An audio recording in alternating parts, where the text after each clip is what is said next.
कि जो social change होता है वो होता ही क्यों है, उसके रीजंस ही क्या हैं वो तो हमने देख लिए, कॉजेज भी देख लिए, बट अभी हम देखें टाइप किस टाइप का रहता है, अगर समाज में कोई चेंज हुआ तो किस प्रकार का होगा।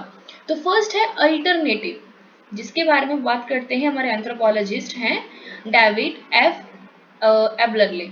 ठीक है, ये बात करते हैं कि जो सोशल चेंज है वो चार प्रकार का होता है, alternative, redemptive, reformative and revolutionary, ADRR। ठीक है, आधार, आधार से याद कर सकते हो, आधार। ठीक है, आधार ऐसे करके कि आधार से चेंज होता है हमारा सोशल। ठीक है, तो एबलर जी बोलते हैं ए फॉर, ठीक है, ए फॉर एबलरले, और उन्होंने आधार की बात करी है ADRR। ठीक है, तो ये कहते हैं कि एक होता है विकल्प लेकर चलना, कि भाई आप ये करोगे तो आपको ये मिलेगा। ठीक है, एक चलते हो आप एक सुधार मुक्तिदायक के लिए, रेडिमेटिव के लिए, वैसे मुक्ति देने के लिए, जैसे कि नशे से छुटकारा देने के लिए, जहाँ कोई प्रॉब्लम चल रही है उसे निपटाने के लिए। ठीक है, एक होता है सुधारवादी, कुछ रिफॉर्म करने के लिए, ताकि जो गलत चीजें समाज में हो रही हैं वो ना हो, कुछ अच्छा हो जाए।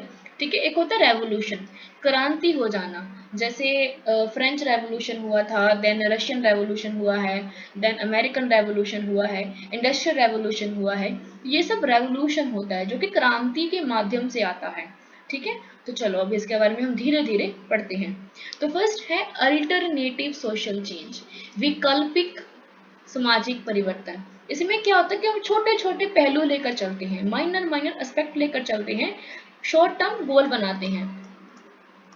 ठीक है, एंड इन टर्म्स के साथ हम आगे बढ़ते हैं। एग्जाम्पल के लिए ये कह देना कि भाई अगर आप ड्राइविंग में ये रूल्स को फॉलो नहीं करोगे तो आपको ये फाइन लग जाएगा, ताकि लोग थोड़े से सुधर जाएं कि भाई हमने ऐसा नहीं करना है। अभी चंडीगढ़ में, ऐसे पंजाब से, जैसे हमारा बॉर्डर पर हमारा घर है, तो जब पंजाब से लोग चंडीगढ़ शिफ्ट होते हैं ना, सपोज करो बॉर्डर है यहाँ पे, ठीक है, तो ऐसे मतलब सड़क का बॉर्डर बना हुआ है जहाँ पे पंजाब है और यहाँ पे चंडीगढ़ है।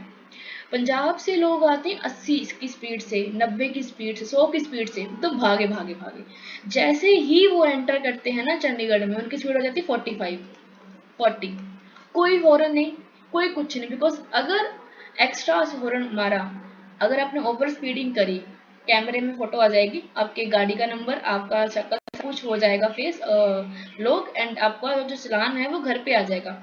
आपको कुछ कहने के लोग नहीं खड़े होंगे वहां पे, सीधा चलान घर पे आता है। आपने हेलमेट नहीं पहना, सीट बेल्ट नहीं पहनी है, स्मोकिंग कर रहे हो, ड्रिंकिंग, सब कुछ दिखता है कैमरे में। ठीक है, तो ये क्या है कि अल्टरनेटिव सोशल चेंज है, कि अगर आप ऐसा नहीं करोगे आपको ऐसा हो जाएगा। ठीक है, नेक्स्ट इज रेडिमेटिव या फिर मुक्तिदायी सामाजिक परिवर्तन। इसमें क्या होता है कि आपको एक परिवर्तन के बारे में कहा जाता है, जैसे धर्म का कोई आपको स्रोत बता दें कि धर्म में ये चीजें कही गई हैं ना, धर्म का प्रचार कर देना, ताकि जो लोग हैं वो गलत चीजों में ना जाएं, है ना, दारू वगैरह ना पिए, कोई गलत काम ना करें, है ना, ताकि एक ड्रामा वगैरह करना धर्म के नाम पे कि हम धार्मिक लोग हैं, धर्म के लोग चिकन नहीं खाते, फिश नहीं खाते, दारू नहीं पीते, अच्छे काम करते हैं, शुद्ध रहते हैं। तो ये क्या है कि आपने एक रेमेडी बताई, एक मुक्ति की बात करें कि मुक्ति प्राप्त करनी है अपनी जिंदगी में, तो आप ये काम कर लो। ठीक है, नेक्स्ट इज रिफॉर्मेटिव, जहां पर सुधार की बात करते हो, जैसे जो LGBT है इनके लिए कोई रूल नहीं था, है ना, लोग इनको जानते भी नहीं थे कि ये हमारे घर में बच्चा पैदा है जो वो गे है, लेस्बियन है, कुछ नहीं पता था बच्चों माँ बाप को। जब से LGBT रूल आया है तब से घर घर में एक बच्चा ऐसा पैदा हो रहा है जो LGBT के कैटेगरी में आता है।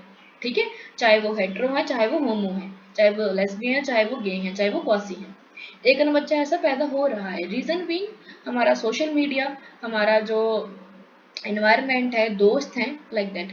ठीक है, तो जो रिफॉर्मेटिव है इसमें क्या होता है कि एक सुधार होता है, और मैरिज में हो गया, आपके समाज में हो गया, जैसे समलैंगिक जोड़े हैं उनकी मैरिज का कंसेप्ट निकाला हुआ है कि वो करवा सकते हैं। तो आजकल आपने देखा होगा ऐसे काफ़ी जोड़े हैं जो सेम जेंडर के हैं और मैरिज करवा रहे हैं। ठीक है, नेक्स्ट इज रेवोल्यूशनरी, जहाँ पे क्रांति होती है, बड़े पैमाने पर एक बड़ी क्रांति हो जाना, पूरे के पूरे समाज के जो वैल्यू सिस्टम है, जो नॉर्म्स है, जो रेगुलेशंस हैं वो चेंज आती हैं। जैसे हमारे पास फ्रांस की क्रांति हुई थी, उसके बाद हमारे पास इंडस्ट्रियल रेवोल्यूशन हुआ है, American revolution, civil right revolution हुआ है। ठीक है, तो इससे क्या हुआ है कि बड़े पैमाने पर, बड़े स्तर पे, बड़े क्षेत्र में एक क्रांति हुई है कि पूरे के पूरे एरिया का जो रूल रेगुलेशन वो चेंज हो गया। ठीक है, आगे है हमारे पास थ्योरीज। अगर आप अपना सिलेबस देखो तो आपको थ्योरीज हैं 5-6, मैं बता देती हूँ।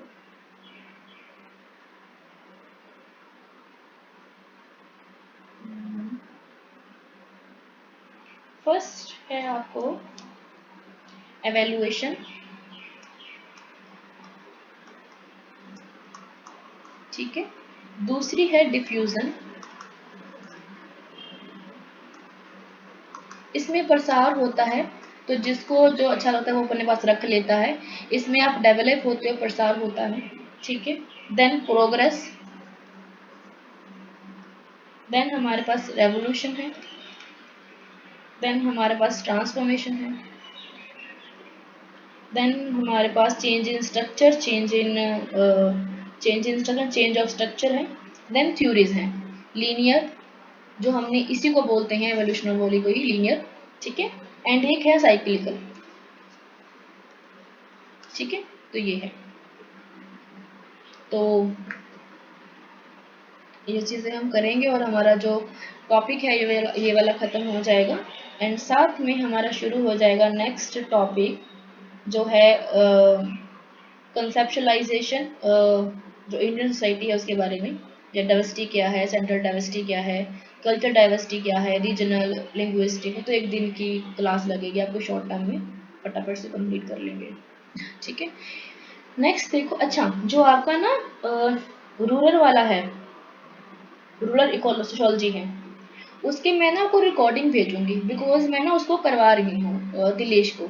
ठीक है, तो आपके जो कुछ कंसेप्ट हैं, मतलब 50% आपका नेट का ही सिलेबस आएगा इसमें, तो उसमें आपको मैं वहाँ पे करवा दूंगी 3 बजे वाली क्लास में। अगर कोई ज्वाइन होना चाहता है तो आप वो उस क्लास में आ सकते हैं, 3 बजे वाली में आपको लिंक में शेयर कर दूंगी। ठीक है, तो आप वो भी क्लास अटेंड कर सकते हैं।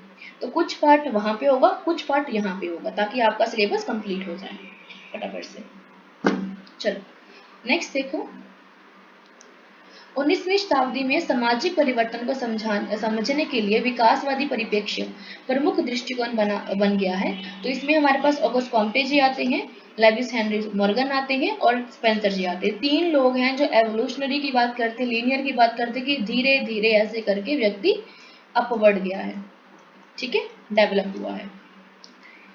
देखो यहाँ पे ना चेंज की बात है कि व्यक्ति चेंज कैसे होता है, समाज बदलता कैसे है, एक व्यक्ति का सोच, एक बिहेवियर, उसकी पर्सनैलिटी, उसके बोलने, सोचने, चलने का तरीका चेंज कैसे होता है।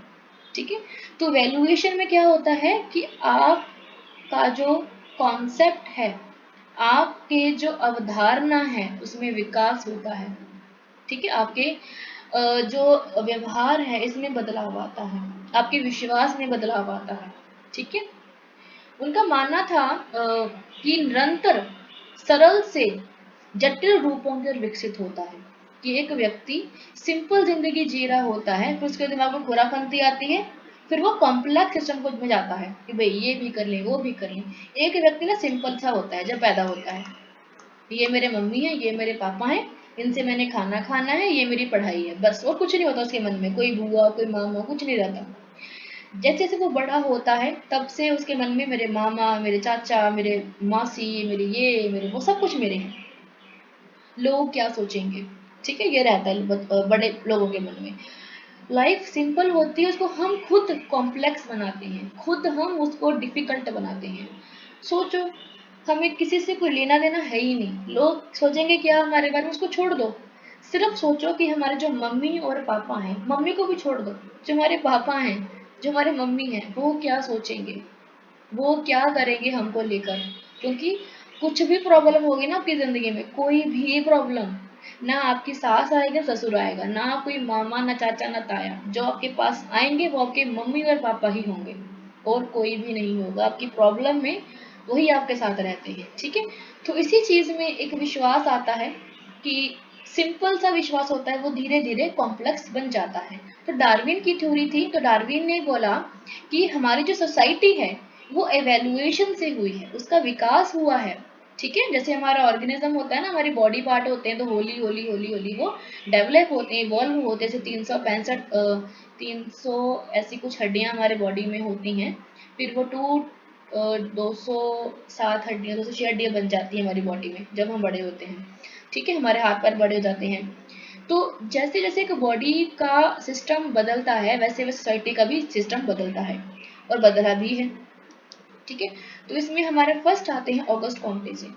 वो क्या कहते हैं कि जो मानव समाज है ना, वो उसकी 3 स्टेजेस थी। पहली क्या थी कि धर्म में विश्वास, एकदम जो रहती है ना आत्माएं, जो भूत प्रेत है ना, देवता लोग, उसमें विश्वास रहता है। दूसरी आती है मेटाफिजिक्स, जिसमें रहता है आपका विश्वास कि भाई भगवान भी है, साइंस भी है। आप डिलेमा में हो, है ना, कि साइंस भी होती है और देन धर्म भी होता है ना। थर्ड स्टेज, जो थर्ड होती है स्टेज, उसमें होता है आपका साइंस, कि सब कुछ साइंस है, कुछ भी धर्म नहीं है। जो कुछ भी हैपन हो रहा है वो साइंस के अनुसार ही हो रहा है। हमारे धर्म में जो कुछ भी लिखा है वो धर्म के अकॉर्डिंगली है। कुछ एक्सेप्शंस हैं, बट अदरवाइज सब कुछ धर्म के साइंस के अकॉर्डिंगली है। जितने भी हमारे आयाम परिणाम है, मेडिटेशन है, अगर आप उसको साइंटिफिकली देखो, ये क्यों हमें दिए गए हैं धर्म में, तो आपको लगेगा आइडिया कि इसका मीनिंग क्या है। साइंटिफिकली बहुत ज़्यादा हमारी बॉडी को रिलैक्स करता है, हमारी बॉडी जितनी भी प्रॉब्लम उसको निकाल के भागा देता है। साइंटिफिकली प्रूवन है चीज़ें। ठीक है, तो ऑगस्ट कॉम्टे जी 3 स्टेजेस की बात करते हैं। याद रखना कौन कौन सी स्टेजेस हैं वो। इनको वो कहते हैं लॉ ऑफ 3 स्टेजेस। ठीक है, लॉ ऑफ 3 स्टेजेस, जिसमें वो कहते हैं कि हमारी सोसाइटी ने इन तीनों को फॉलो किया और अपनी डेवलपमेंट करी है। फर्स्ट है द थियोलॉजिकल या फिक्टिस स्टेज, जहाँ पे वो काल्पनिक चरण में रहता है, भूत प्रेत में, आत्मा में, आदिम लोगों में, घटनाओं में, दैवी शक्ति में विश्वास रखता है और कहता है कि यही लोग जिम्मेवार हैं, जो कुछ मेरे साथ हो रहा है इसके कारण यही लोग ही हैं। ठीक है, और इनकी ये बताते हैं 4 सब स्टेजेस। फर्स्ट स्टेज की 4 सब टाइप्स हैं। ठीक है, तो कौन कौन सी हैं? फर्स्ट है अंधभक्ति, फिटिशिज्म, कि अंधभक्ति करना। आत्माएं होती हैं, परमात्मा होता है, ठीक है, और इनको हमने पूजना है, इनकी हम पूजा पाठ करनी है। एक उसके बाद आता है मानव रूपता, कि मानव की सोच में थोड़ा सुधार आता है और देखता कि हम ही मानव हैं और सारे देवताओं ने मिलकर मानव को बनाया है, और मानव में आत्मा होती है। नेक्स्ट इज पॉलीथीज्म, मतलब कि बहुदेववाद, कि बहुत सारा परमात्मा है, एक नहीं परमात्मा, बहुत परमात्मा है। ठीक है, जैसे में पुजारी वर्ग आते हैं, प्रीस्ट क्लास आते हैं, जो पंडित लोग होते हैं, है ना, जो शिव जी की पूजा, राम जी की पूजा, लक्ष्मण जी की पूजा, लक्ष्मण जी की पूजा तो होती नहीं है, कृष्ण जी की पूजा, दुर्गा जी की पूजा, है ना, अलग अलग देवताओं की पूजा होती है। एक है मोनोथीज्म, जहाँ पे एक ईश्वरवाद है। सिखों के एक गुरु है कि यूनिवर्स है। देन मुस्लिम के भी एक ही गुरु है कि उनके जो खलीफा जी हैं वो हैं, जो मोहम्मद रहते हैं वो हैं। देन बाइबल है उनके, जो उनके हैं यीशु यीशु जी हैं, वो उनके गुरु हैं, है ना। तो ये क्या है कि मोनोथीज्म है, कि एक ही ईश्वर है, वो ही सब चीज़ों को चला रहा है, सर्वशक्तिमान है, एक ही ईश्वर है, तो उसमें विश्वास रखते हैं। ठीक है, आगे है मेटाफिजिक्स, द अब्स्ट्रैक्ट स्टेज, जहाँ पे आप अपनी जो तत्व मीमांसा है उसमें आ जाते हैं और कहते हैं कि कुछ अमूर्त शक्तियां हैं और कुछ शक्तियां दिखाई भी देती हैं। ठोस देवताओं से अमूर्त अवधारणाओं की ओर बढ़ता है। मतलब कि इसमें क्या है, थोड़ा सा ज्ञान, थोड़ा सा साइंस और थोड़ा सा आपका धर्म, जो आपकी रहते हैं, आपकी आत्मा, परमात्मा, साइंस, कॉम्बिनेशन चलता है यहाँ पे। ठीक है, जहाँ पे आप कंक्रीट बोर्ड से को लेकर चलते हैं अब्स्ट्रक्ट कंसेप्ट में, कि जो परमात्मा है वो मूर्तियों में नहीं है, वो कहीं ना कहीं बैठा हुआ है। साइंटिफिक सोचते हो आप कि भाई ये नहीं, ऐसा नहीं, ऐसा होगा। ठीक है, scientific and positive stage, third stage, इसमें क्या होता है कि आप प्रॉपर तरीके से तर्क संगत बन जाते हो, तार्किक हो जाते हो, कि साइंटिफिक ये चीजें, ये चीजें, गवर्नमेंट का ये काम है, इसके ये प्रिंसिपल है, ये फिनोमिना है, ये घटनाएं हैं, ये इसलिए हुई है, इसके पीछे ये कारण है। तर्क से बात करते हो, कुछ एविडेंस लेकर आते हो, आप साइंटिफिक प्रूवन आप बातें करते हो, that is scientific positive stage, जहाँ पे आप हर चीज के ऊपर तर्क देते हैं, ऑब्जर्वेशन के साथ देते हैं कि भाई मैंने ये देखा था, इसका आंसर ये आया।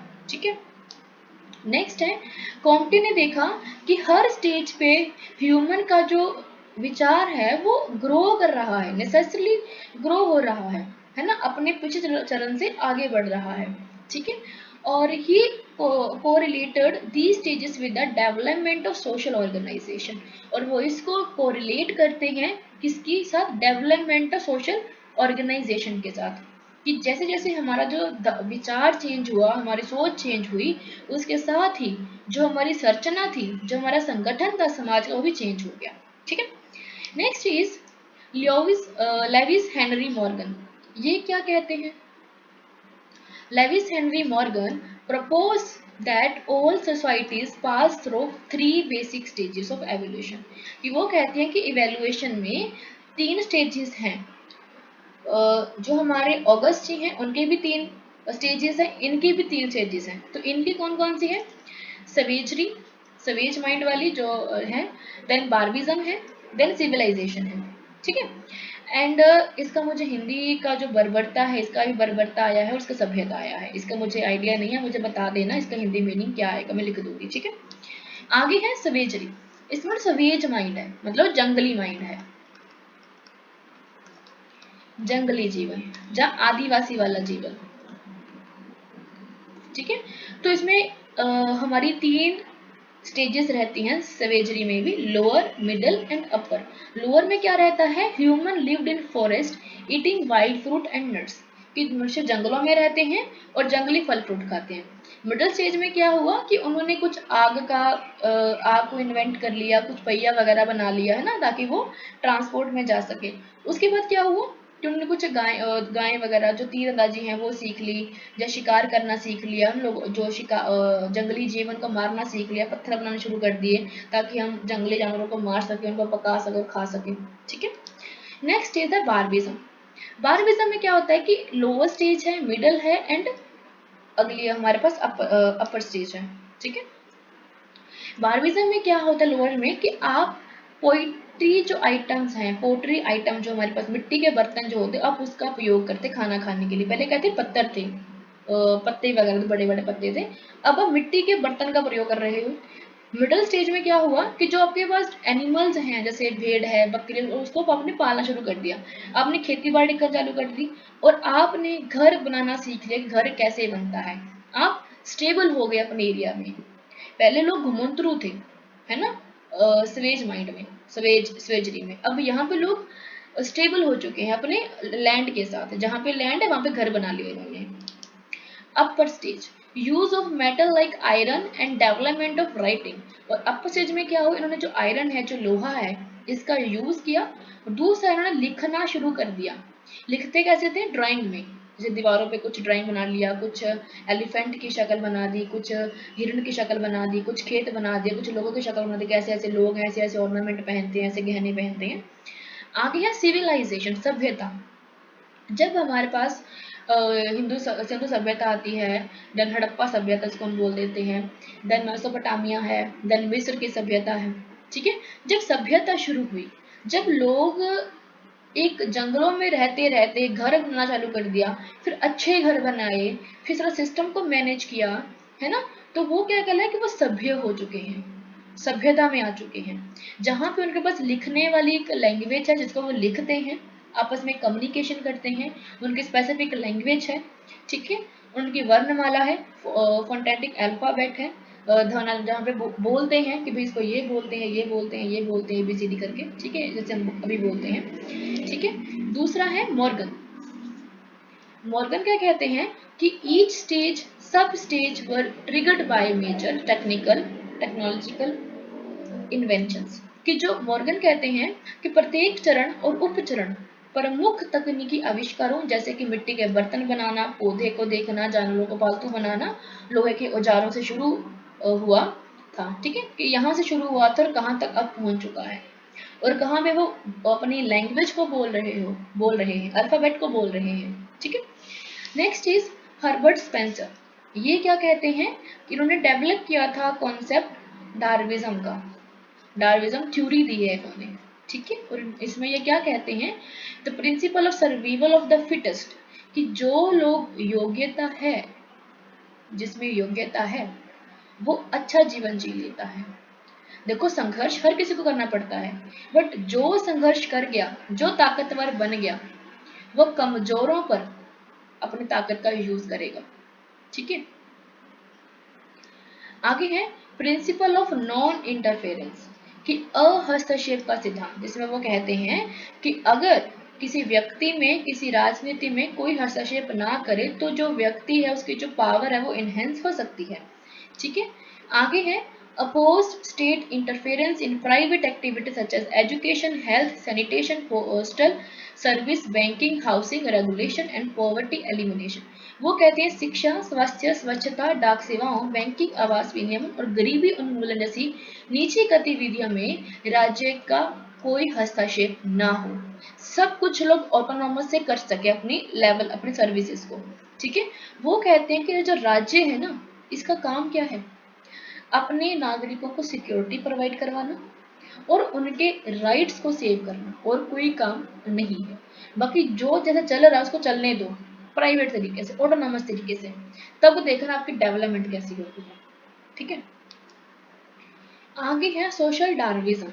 वो क्या कहते हैं कि human and social group complete for survival similar to animal and plant. वो कहते हैं कि जो मनुष्य हैं, सामाजिक समूह हैं, जानवर हैं, पौधे हैं, वो एक ही तरह का जीवन जीते हैं, कोई प्रॉब्लम उसमें दिक्कत नहीं है। बट दिक्कत कहाँ पे है कि उनके काम करने का तरीका, उनके एक्टिविटीज का तरीका अलग और पौधों का तरीका अलग है।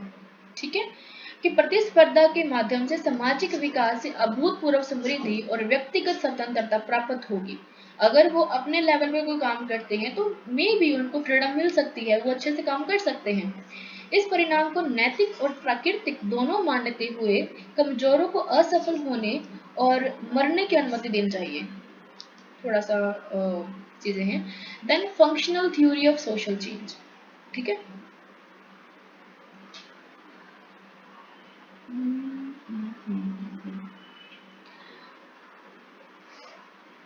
आपको ये एक्स्ट्रा कंसेप्ट है फंक्शनल वाला एंड कन्फ्लिक्ट वाले, दो कंसेप्ट मैंने एक्स्ट्रा डाले हैं आपके इसमें।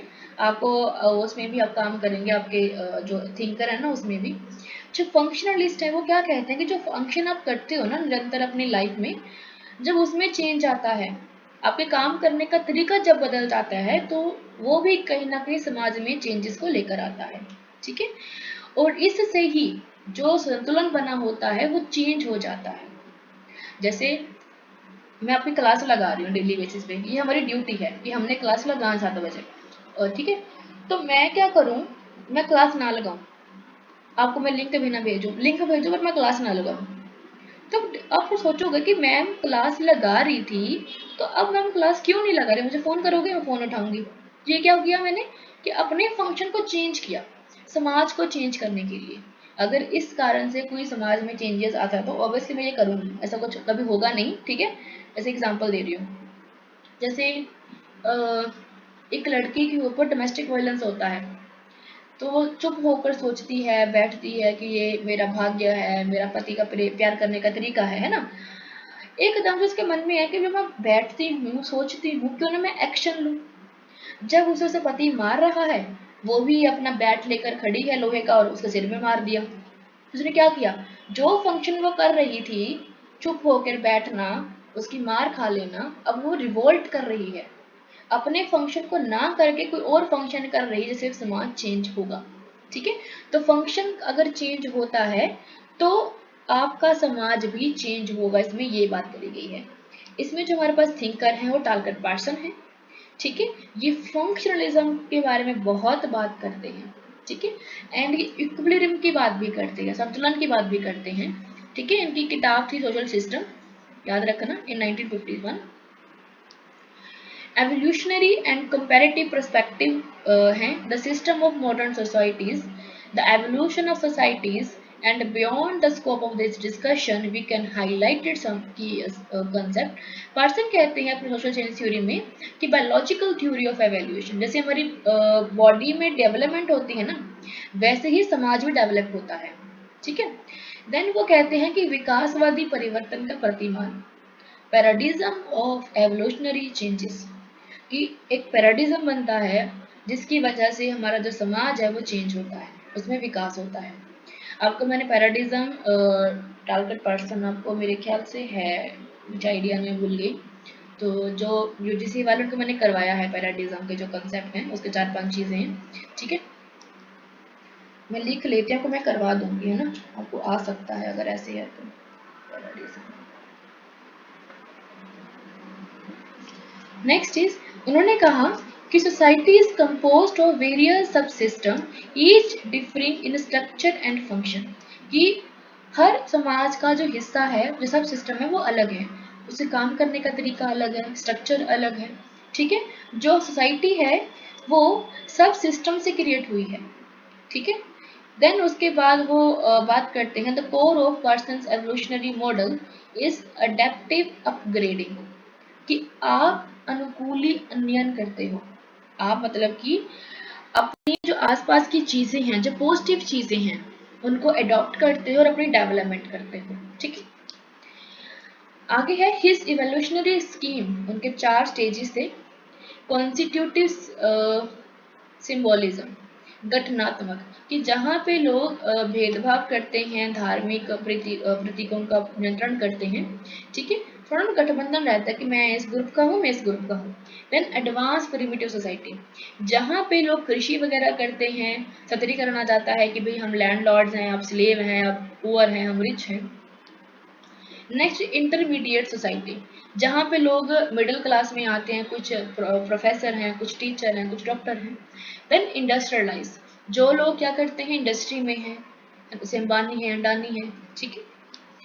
आगे है, as a structural functionalist Parsons emphasize equilibrium of the social system, जो इक्विलिब्रियम का कंसेप्ट है टारगेट पर्सन ने दिया है, ठीक है। और उन्होंने कहा कि अगर हम अपने फंक्शंस में संतुलन बना के रखें, जो हमारा रोल है हम उसके अकॉर्डिंगली फंक्शन करें, भूमिका निभाएं, जो हमारा स्टेटस है अगर हम उसके अकॉर्डिंगली अपना रोल निभाएं, तो हम संतुलन में आ सकते हैं। हम एज अ टीचर हैं, बट मैं आपसे एज अ फ्रेंड बात करूं, एज अ दोस्त बात करूं, तो सही नहीं बैठेगा ना वो, बिकॉज मेरा स्टेटस कुछ और है, रोल मैं कुछ और कर रही हूँ, ठीक है। तो अगर जो मेरा स्टेटस है, जो मेरा रोल है, अगर मैं कंफर्टेबली जोन में लेकर चलती हूँ, तो मैं संतुलन बना के रखूंगी अपने समाज के अंदर, ठीक है, अपनी क्लास के अंदर। आगे है ऑगबन। ऑगबन क्या कहते हैं, एक अमेरिकन सोशियोलॉजिस्ट हैं।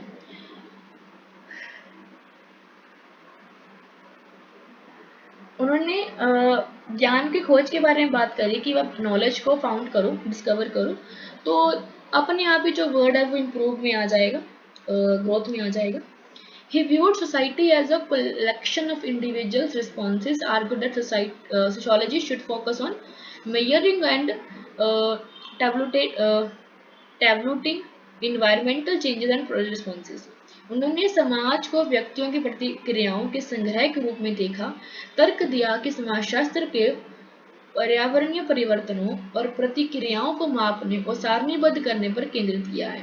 जो भी चेंजेस हमारे यहाँ पे आते हैं, उसी से ही जो हमारे पर्यावरण में चेंजेस आते हैं, उसी को नापते नापते हम देखते हुए जो हमारी फंक्शंस होते हैं किसी व्यक्ति के, वो भी चेंज हो जाते हैं, ठीक है।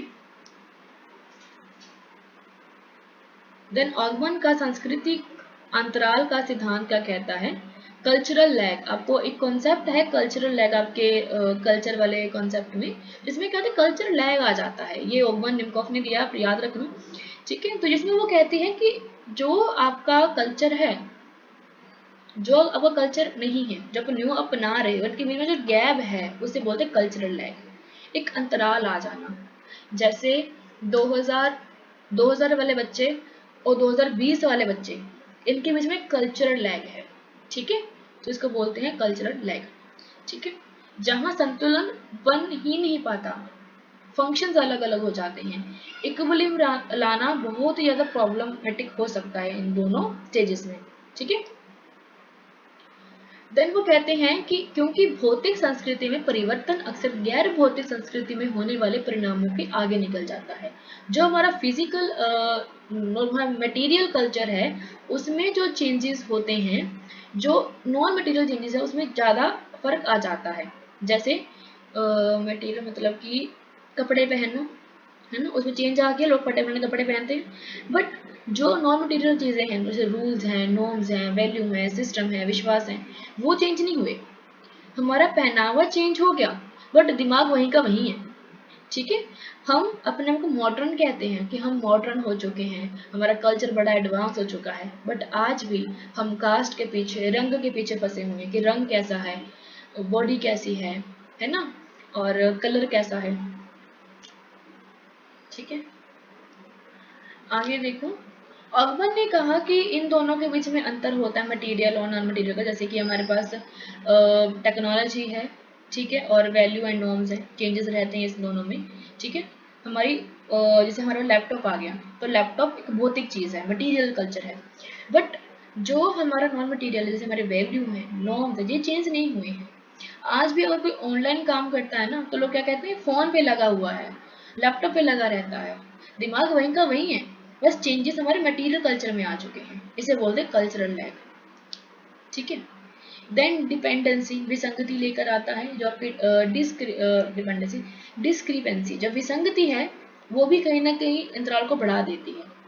जैसे एक संगत बना होता है ना कल्चर का और जो आपके मटेरियल नॉन मटेरियल से कल्चर का सिस्टम बना होता है, जब ये सिस्टम ना बन पाए तो कहीं ना कहीं कल्चरल लैग आ जाता है।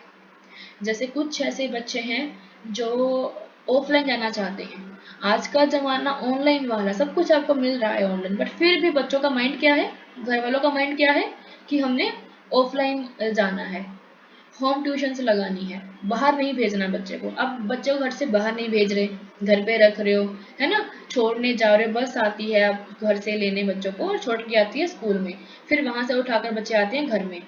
कोई उनकी आउटडोर एक्टिविटी नहीं है, घर से बाहर के दोस्त नहीं, सारा दिन फोन फोन फोन ना, चैटिंग वगैरह एंड ऑल दैट स्टफ। तो बच्चा बिगड़ेगा ही। बच्चे का माइंड डेवलप कहाँ पे हुआ, आपने करा कहाँ पे? ठीक है, ना तो बच्चा घर से बाहर जा रहा है, ना कोई दोस्त बना रहा है, ना फिजिकल एक्टिविटी कर रहा है, तो बच्चे का दिमाग कैसा होगा, रूढ़िवादी, जो सीख रहा है अपने आसपास से। ठीक है, जब बच्चा डाइवर्सिफाई होता है, अलग अलग लोगों से मिलता है ना, अलग अलग लोगों से बातचीत करता है, उसका माइंड इतना ओपन होता है कि वो किसी भी सिचुएशन में कंफर्टेबल हो जाता है।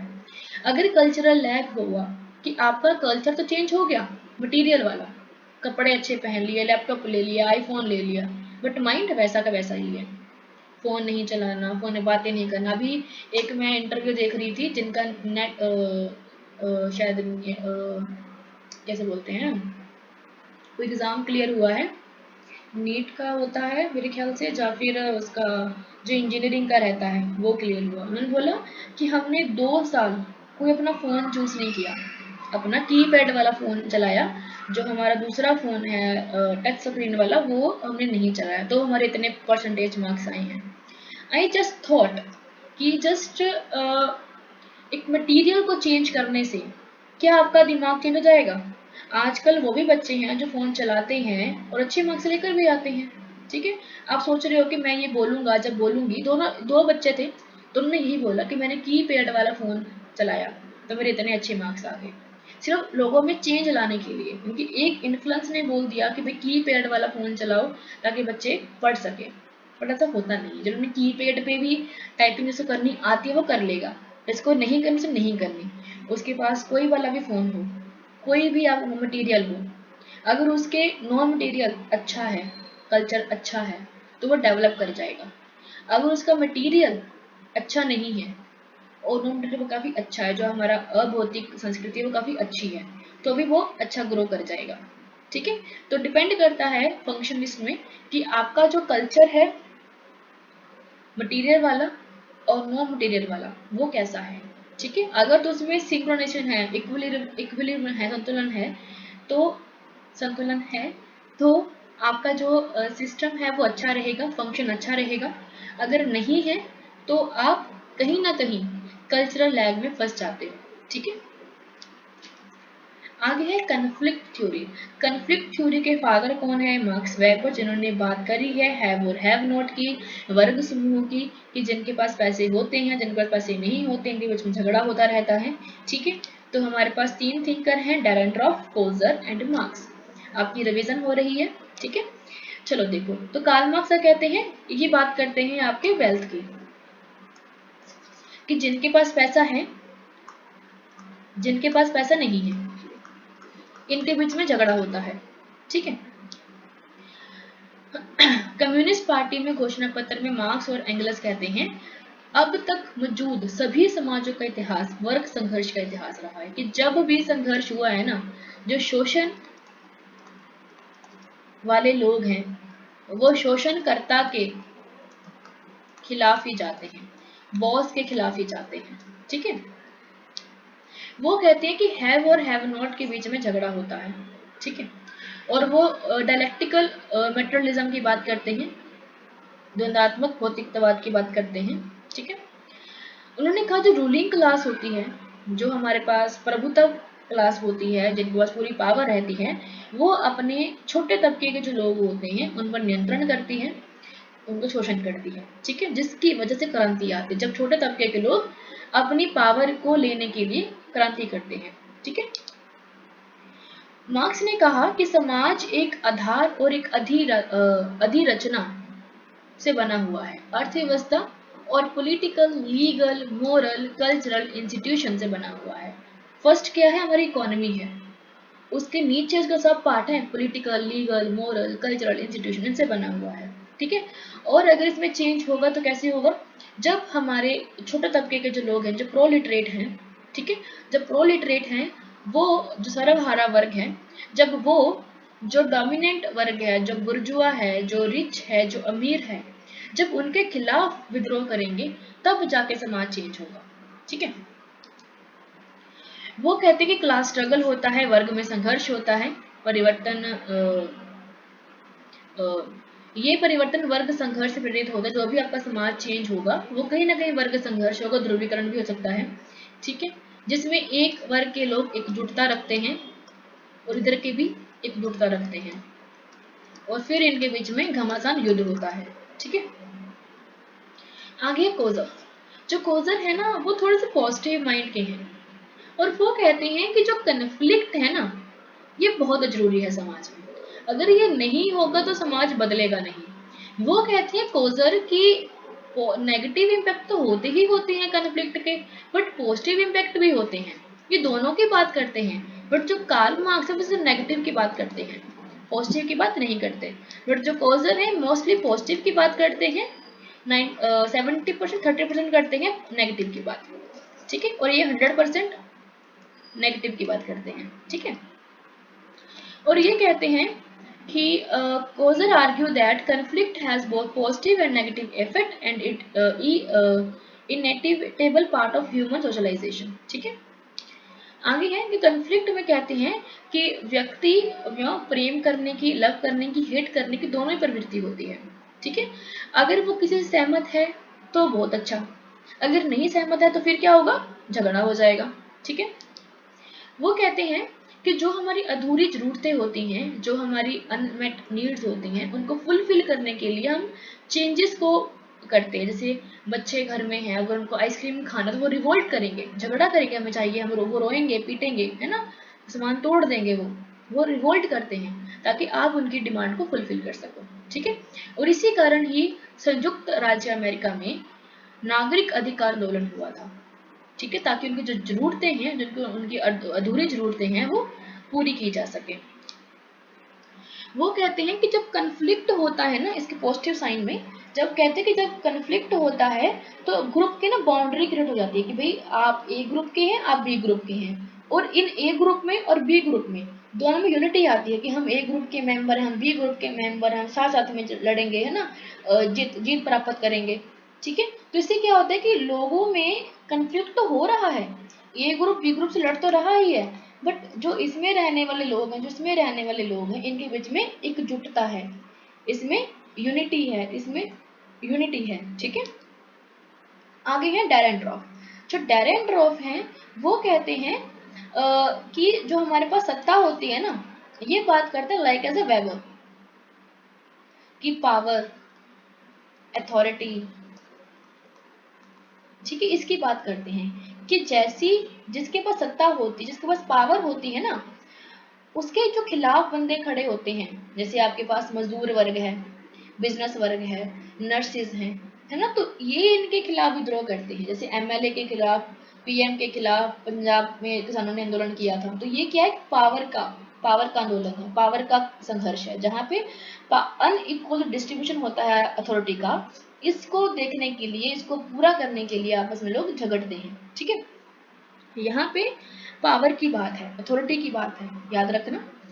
डेरेनड्रॉफ जो कहते हैं, वो कहते हैं कि हमारी सोसाइटी है वो अथॉरिटी में डिवाइडेड है, जिनके पास है, जिनके पास नहीं है।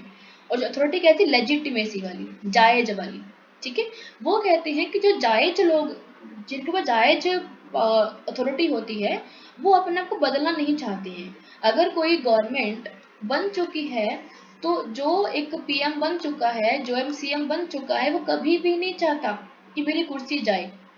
बट जो ऑपोजिट वाले हैं, वो चाहते हैं कि इनकी कुर्सी जाए और हम वहां पर बैठ जाएं, ठीक है। तो कहते हैं कि जिनके पास लेजिटिमेट पावर होती है, लेजिटिमेट अधिकार होता है, और जिनके पास नहीं होता है, उनके बीच में संघर्ष होता है। समझ गए?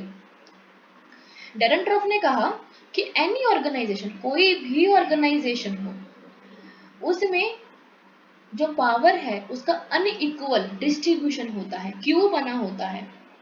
Boss, CEO, manager, HR, employ, ठीक है। ज्यादा पावर बॉस के पास है, फिर सीईओ के पास है, फिर मैनेजर के पास है, फिर एचआर के पास है, फिर एम्प्लॉय के पास है, ठीक है। एम्प्लॉय अपने बॉस के खिलाफ जा सकता है, एचआर अपने मैनेजर के खिलाफ जा सकता है, क्योंकि पावर नहीं है ना, पावर डिस्ट्रीब्यूशन अच्छे तरीके से नहीं हो पाई है, किसी के पास 100 तो किसी के पास 20% ही है, ठीक है।